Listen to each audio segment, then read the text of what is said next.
Au bureau, on est tombé sur un Tetris un peu particulier. Ça s'appelle Tetris nouveau billet de 20 €. Alors nous, on a joué, on a rejoué, on a encore joué.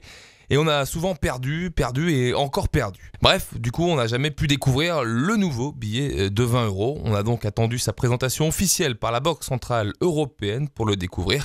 Sachez qu'il sera mis en circulation à partir du 25 novembre prochain. Mais on s'est posé des questions. La première, pourquoi mettre en service un nouveau billet ?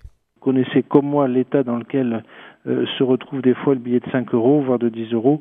Voilà, nos nouveaux billets auront une durée de vie plus longue que l'ancienne série. Un billet plus long, c'est un billet qu'on remplace moins souvent.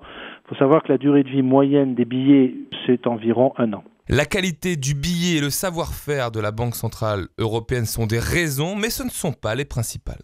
En tête des raisons, garder une longueur d'avance sur les faussaires. Le meilleur moyen de lutter contre le faux monnayage, c'est d'avoir des billets de très grande qualité contenant de nombreux signes de sécurité. Le billet infalsifiable, ça n'existe pas.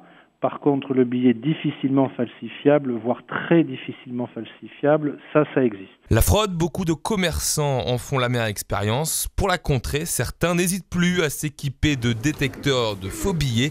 C'est le cas par exemple de l'Intermarché des Huttes à Gravelines. Donc là, il faut mettre un trait dessus.